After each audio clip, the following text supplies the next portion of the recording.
주제를 가지고 이 말씀을 나누고 은혜 받는 시간을 갖기를 기도합니다. 먼저 여기에 나오는 그 시기라는 단어는 원어로 포도노스인데 시기, 질투, 열심, 열정 그런 의미를 가지고 있고요. 사모한다는 원어는 에피포데오인데 간절히 바란다, 사모하다, 욕구하다라는 의미를 가지고 있습니다. 야고보는 여기에 본문 말씀에 하나님이 창조하신 세상을 말하는 것이 아니라 악한 세상, 즉 사탄의 영향력을 갖고 있는 세상을 말을 하고 있습니다. 그래서 그는 하나님과 세상, 법과 원수를 대조하여 사용을 하고 있습니다. 참고로 잠언서 27장 4절에 보면요. 그 번역을 하면 분노는 강한 것이지만은 질투는 더 강하고 위험하다라는 그런 뜻이 있습니다. 그래서 우리가 성경을 연구해 보면 질투는 성경에 긍정적으로 혹은 부정적으로 사용이 되고 있는데요.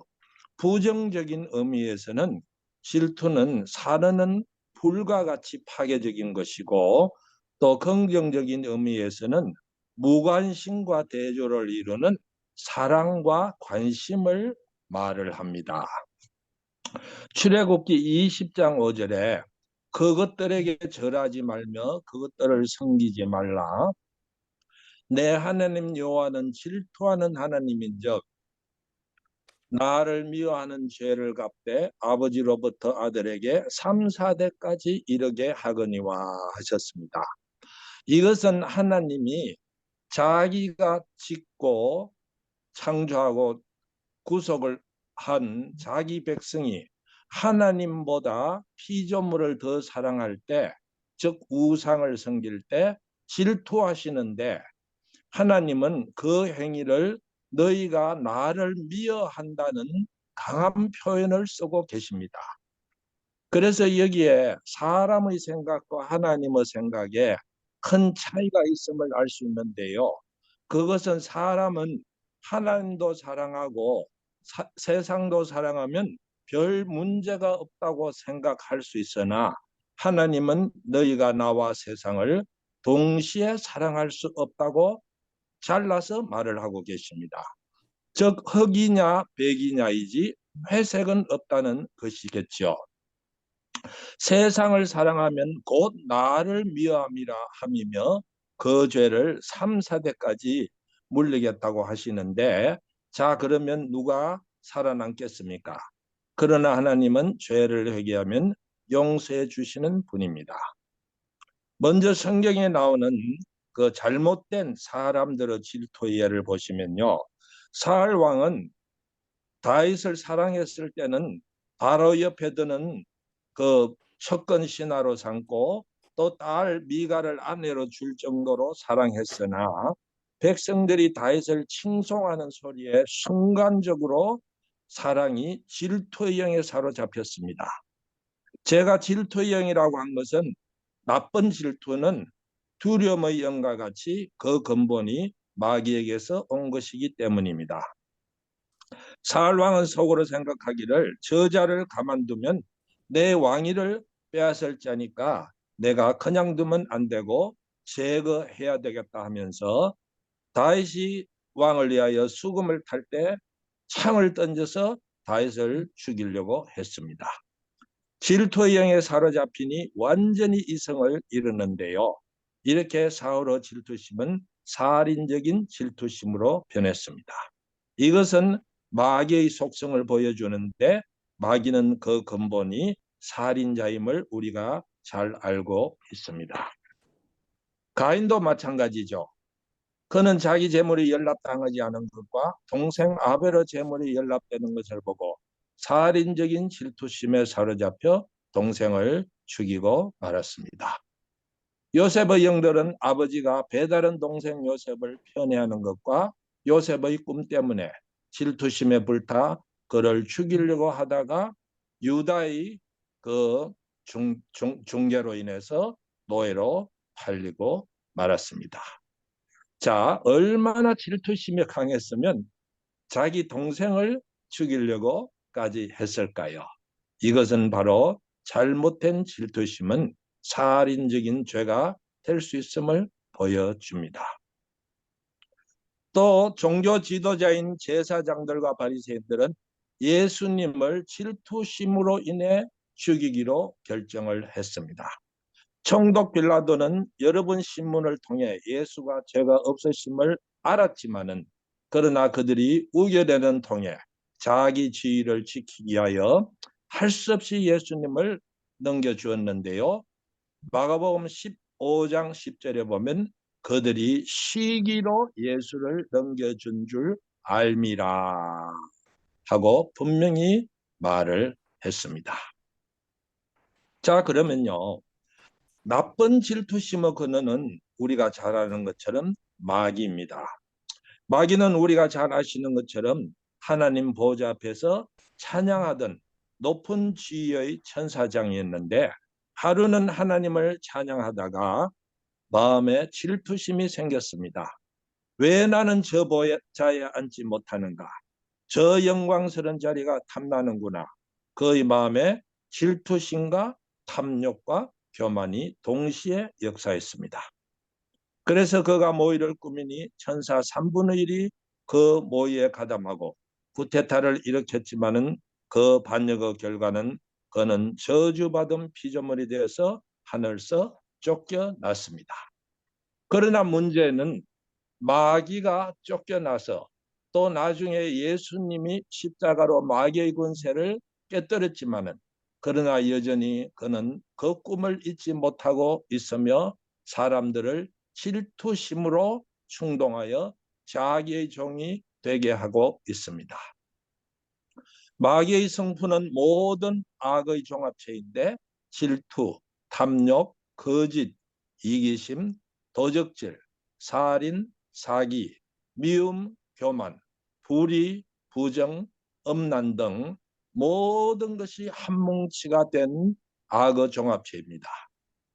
그러므로 우리 성도들이 살다가 가끔가다요 이런 생각들이 우리 마음속에 오는데 우리가 이것은 절대 하나님 것이 아닌 것을 확실히 알고 분별력을 가져야 될 것입니다.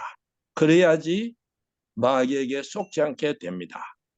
이런 모든 부정한 생각들이 오면 결코 받아들이지 말고 성령의 검으로 단칼에 잘라내는 습관을 길러야 될 것입니다.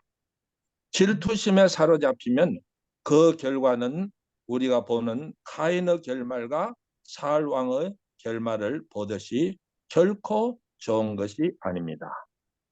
자, 그러면 우리가 좋은 면으로 하나님의 사랑을 즉 질투하시는 하나님의 사랑을 보겠습니다. 스가랴 8장 8절에 만군의 여호와가 이같이 말하노라. 내가 시온을 위하여 크게 질투하며 그들을 위하여 크게 분노함으로 질투하노라. 여기에 질투는 히브리어로 키나라는 단어인데 열정, 열심, 또 시샘, 질투 이런 의미를 갖고 있습니다.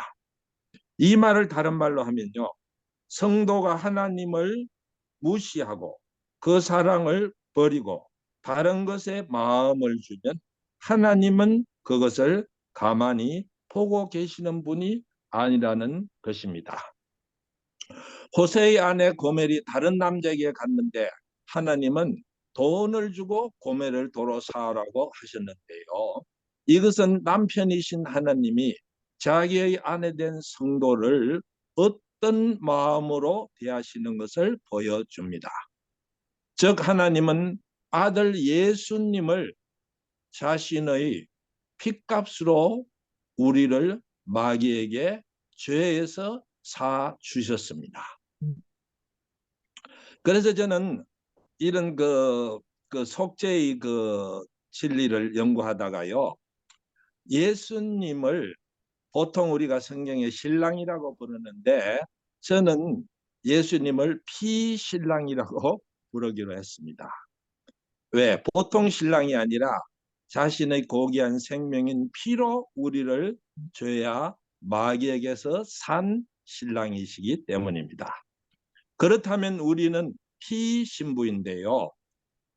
이런 관계에 있어서 우리가 어떤 피조물에 눈이 팔리면 마음이 쏠리면 그냥 두시겠습니까? 우리를 사랑하시기 때문에 질투하시는 것이 당연합니다. 구약에서 하나님은 자신을 또 남편이라고 하셨는데요. 이사야 54장 5절에 이는 너를 지으시니가 내 남편이시라. 그 이름은 만군의 여호와이시라. 내 구속자는 이스라엘의 거룩한 이시라. 그는 온 땅의 하나님이라 일컬음을 받으신 것이라. 여기에 남편이라는 단어는 원어가 바알인데 주인, 제조자, 통치자, 소유자, 남편이라는 의미를 가지고 있습니다. 자, 하나님 자신이 우리를 향하여 나는 너희 남편이라는 거예요. 너의 피로 구속한 구속자라는 겁니다. 예. 그렇기 때문에 결코 다른 어떤 것들이 자기 아내의 사랑과 관심을 빼앗아 가는 것을 허용치 아니하시는 분입니다. 그러므로 남편 하나님을 떠나 우상 숭배에 빠진 이스라엘의 상태는 간음으로 묘사가 되었는데요. 에스겔서 6장 9절에 너희 중에 피한 자가 사로잡혀 이방인 중에서 나를 거역하되 그들이 엄란한 마음으로 나를 떠나고 엄란한 눈으로 우상을 섬겨 나로 근심케 한 것을 기억하고 스스로 한탄하리니 이는 그 모든 가정한 일로 악을 행하였습니다.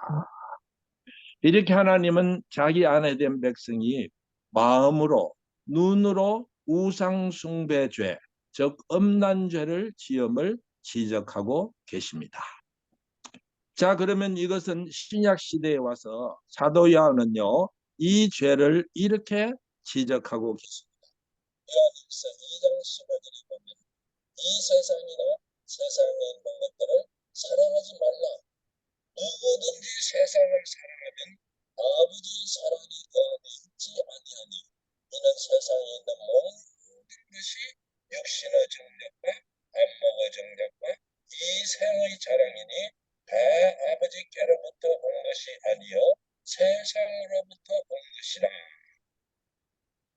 사도 요한은 이 세상을 사랑하는 것이 세 가지 경우로 본다고 부르는데 육신의 정력, 안목의 정력, 목소리가 잘 안 납니다. 합니다. 예? 소리가 잘 안 마이크가 문제가 들리고 있나 봐요. 갑자기 그래요. 예. 그럼 저로 갈까요? 괜찮습니까? 아니요.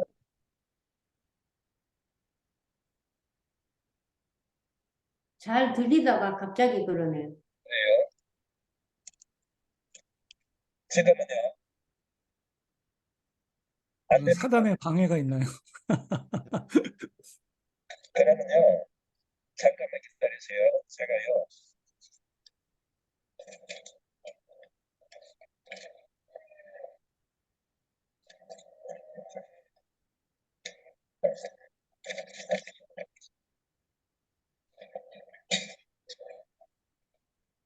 잘 들리다가 갑자기 안 들리네. 지금 안 들립니까?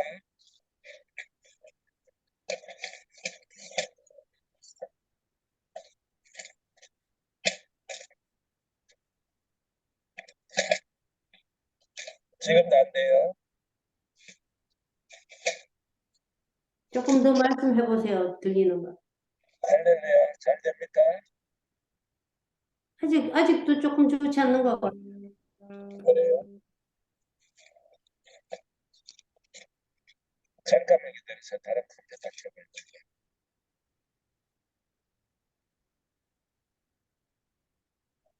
잘 안 됩니까? 예, 줌을 나갔다가 다시 들어와 보시면 어떨까요? 지금 줌을, 예, 커넥- 줌을 나갔다가 다시 들어오시랍니다. 예,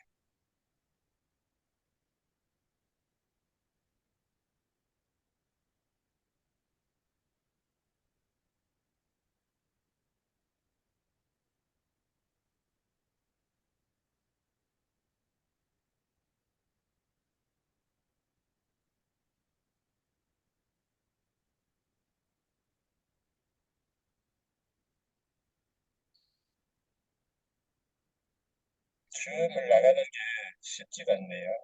아니, 지금은 좀 잘 들리는 것 같아. 다시 해보세요. 괜찮아요? 안 돼요?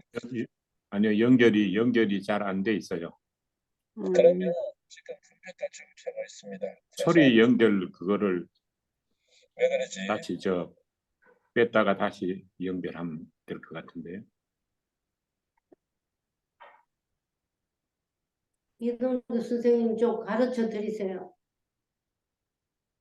그래요. 이런 거는 오디오 세팅 문제가 아니고 하드웨어 문제 같아요.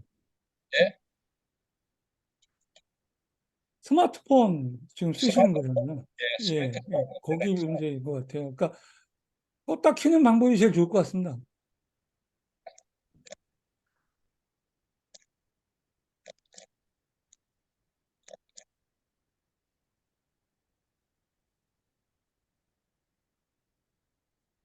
이게 끄기가 무슨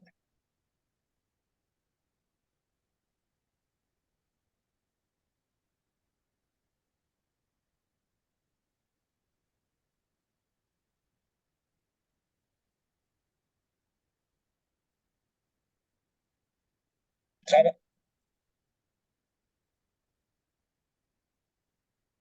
안 돼요? 지금 들리네요? 안 들려요? 예, 잘 안 들려요. 예. 뭐 대책이 없으면은 현재 상태로 그냥 진행하셔야 될 것 같네요. 현재 상태로 진행하는 수밖에 없어요. 그래요? 네, 뭐 알아들을 수 있을 것 같으니까. 오케이, 잠깐만요.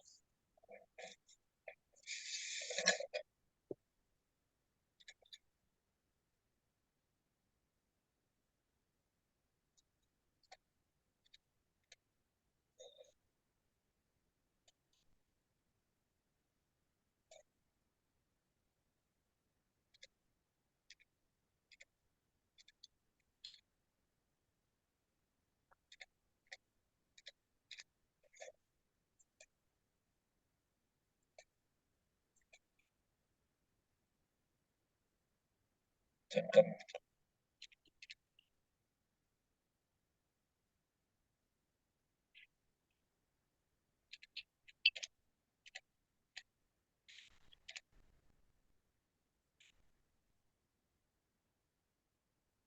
잘 됩니까?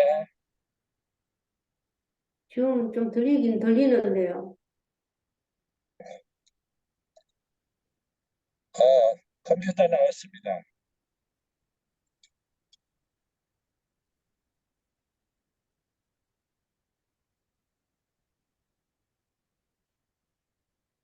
다시 줌으로 들어오시면 될 것 네, 같은데요. 근데 그걸 제가 잘 못하겠어요. 어떻게 하는지. 스마트폰을 끄세요. 그리고 다시 켜시고 줌을 들어오세요. 그게 가장 확실한 방법입니다. 근데 전원을 끄시라고요. turn off. 그러니까 턴오프를 하는데 이걸 내 폰은 잘 못하겠어. 이게 턴오프가. 전원을 끄시고 다시 들어오시랍니다. 파워를 끄시고 그 말이죠. 예, 이렇게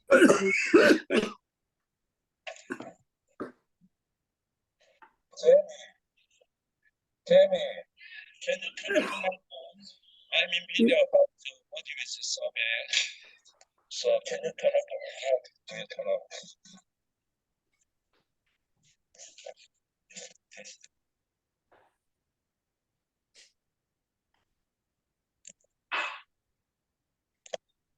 I don't know what that says.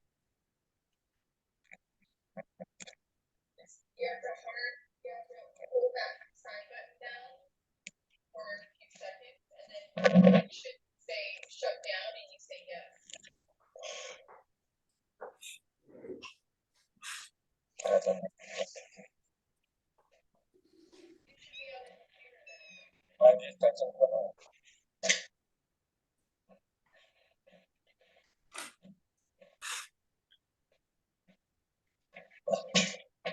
근데 이게 뭐야? 그 컴퓨터에 했거든요. 미등으로 들어가면 됩니다.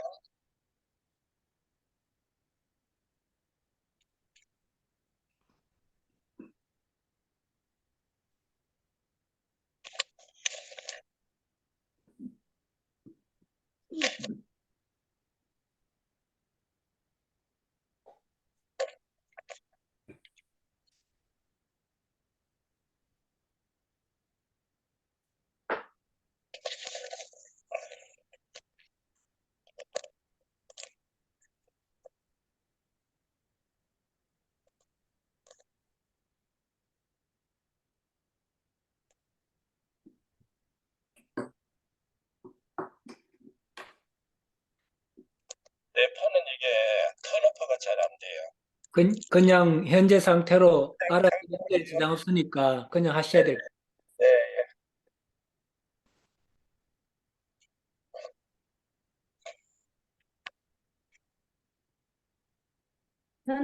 현재 상태로 그대로 하시랍니다.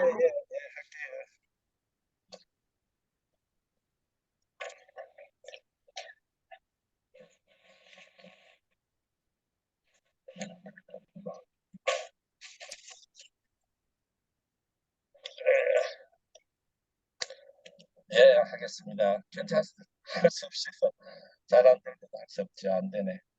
조금 괜찮습니까? 예, 그냥 하십시오. 예. 그래서 이런 육신의 정욕, 안목의 정욕 이상을 자랑을 통해서 이제 이 우리의 사랑이 하나님으로부터 이제 멀어질 수 있죠. 왜냐면은요, 그것들이 우리의 사람의 보는 것과 그 생각을 통해서 이제 악한 영들이 눈을 그 턱을 탈 수가 있습니다.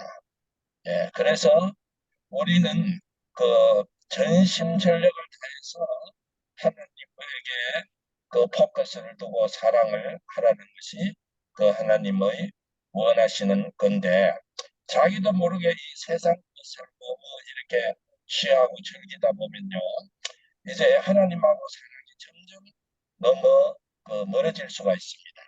예, 그래서 그 이런 이제 세상 것들이 우리가 유혹을 당하지 않도록 그 영적 그 육적인 생각, 마귀 생각 또 혼적인 생각들이 왔을 때 우리가 말씀으로 그것을 예수님과 같이 물리칠 수가 있습니다. 예, 그래서 우리 마음을 항상 말씀으로 선하고 아름답고 영적인 것으로 담으려고 노력을 해야 될 것입니다. 마음에 잡초가 자리 잡기 시작하면요. 하나님의 세미한 음성을 듣기가 점점 힘이 들어지는 것을 우리가 신앙 생활을 통해서 잘 알 수 있습니다. 그래서 성경은 육의 생각은 사망이요 영의 생각은 생명과 평강이라고 하셨고 그리스도의 평강이 너희 마음을 주장하라고 하셨습니다.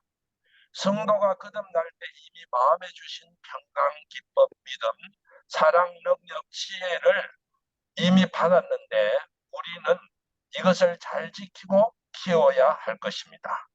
그리고 고린도전서 2장 16절에 그러나 우리가 그리스도의 마음을 가졌다고 말씀을 했어요.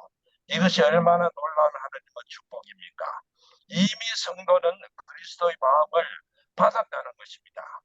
그래서 이걸 함정역 확대역 성경에 보면 그리스도의 마음과 생각과 느낌과 목적이 이미 성도 속에 있다는 것이에요.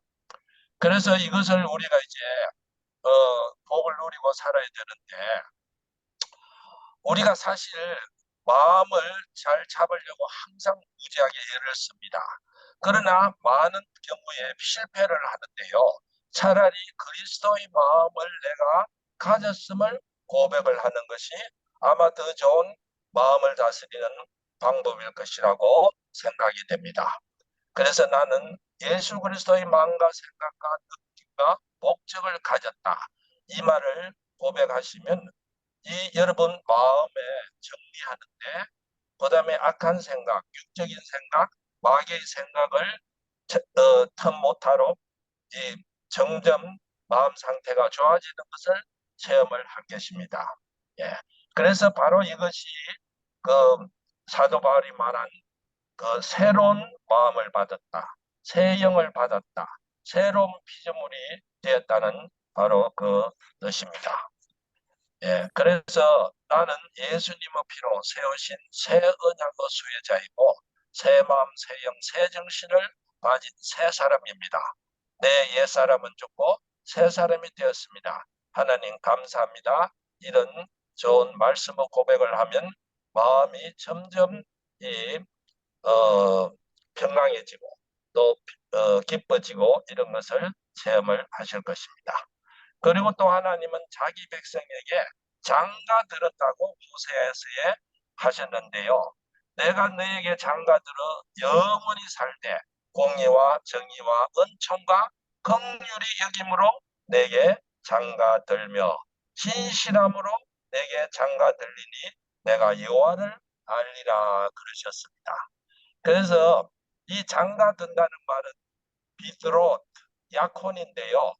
바로 하나님은 예수의 그 피를 통해서 아들을 통해서 우리에게 영원히 장가 들었다.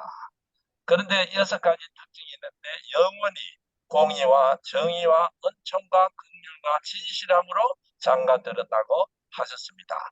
얼마나 놀라운 축복입니까? 이 말은요. 내가 너를 일단 결혼을 했으니 결코 버리지 않고 네 삶을 책임을 지시겠다는 약속입니다. 그러나 문제는 사람 편에서 하나님을 버리거나 멀리하는 일이 생긴다는 것이죠.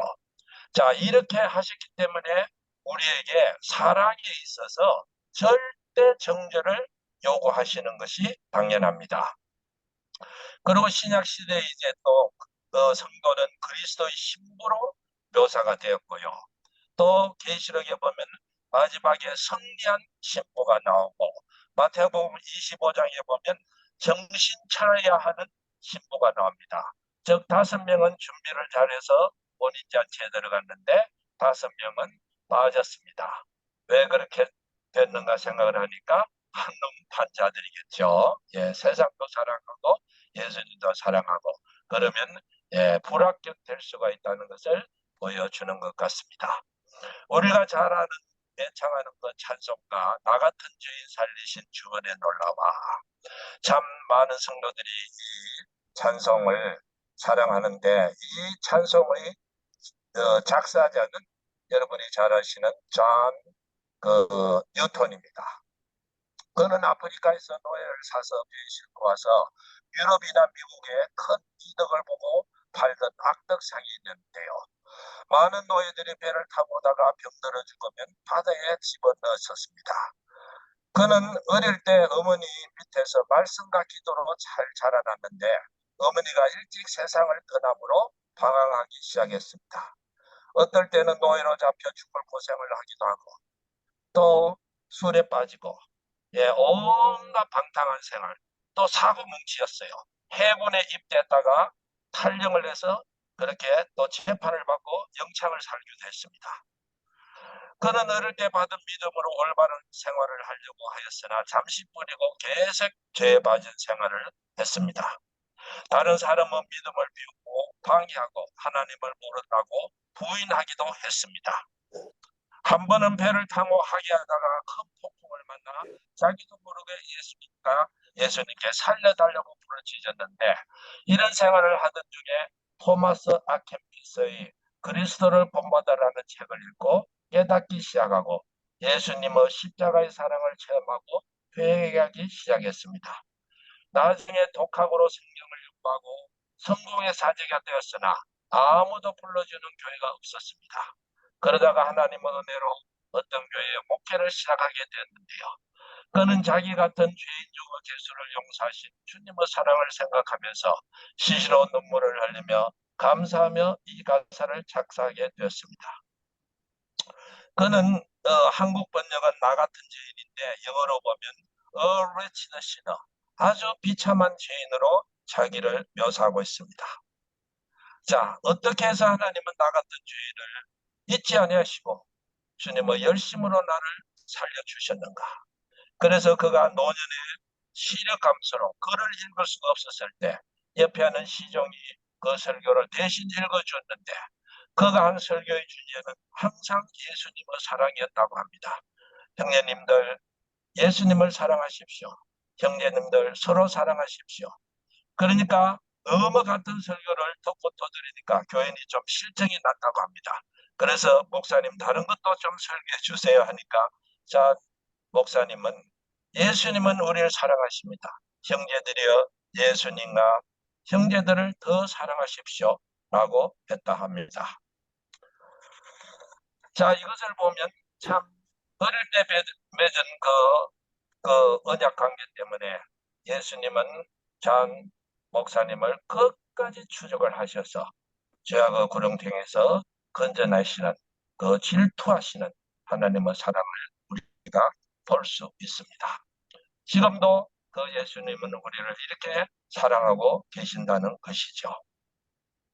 혹시 여러분 중에 내가 이런 비참한 죄인이라고 느낀 적이 있습니까? 그리고 또 나 같은 비참한 죄인을 버리지 아니하시고 따라와서 건져주신 그 주님의 뜨거운 사랑을 체험하신 적이 있습니까? 저는 수년 전에 잔 뉴턴의 죄인에게 베푸시는 은혜라는 책을 읽었는데 그때는 그렇게 실감 있게 내가 죄인이라는 것을 못 느꼈는데 지금은 다시 잔 그 목사님의 그 생애를 읽고 저도 같은 죄인이었음을 깨닫고 있습니다. 그리고 또 하나님은 열심히 있는 자를 찾고 계시는데요.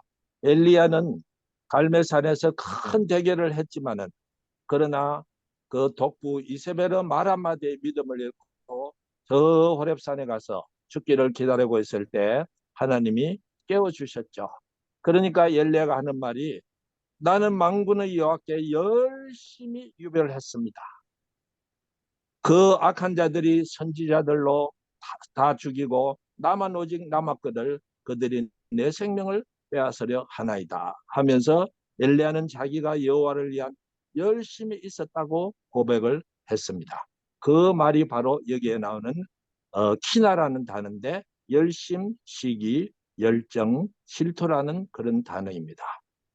엘리야는 결국 자기 생명을 걸고 이제 투쟁을 해서 이겼는데 주님은 그 열심을 보시고 그를 죽지 않고 불말과 불병거를 타고 성천하는 영광을 얻게 하였습니다. 이것이 열심 있는 엘리야의 보상이었습니다. 예수님은 열심을 어땠습니까? 그는 성전에서 비둘기 파는 자들에게 쫓아내고 채찍으로 몰아냈는데 제자들이 그 열심히 주의 상킬이라 한 것을 기억했더라.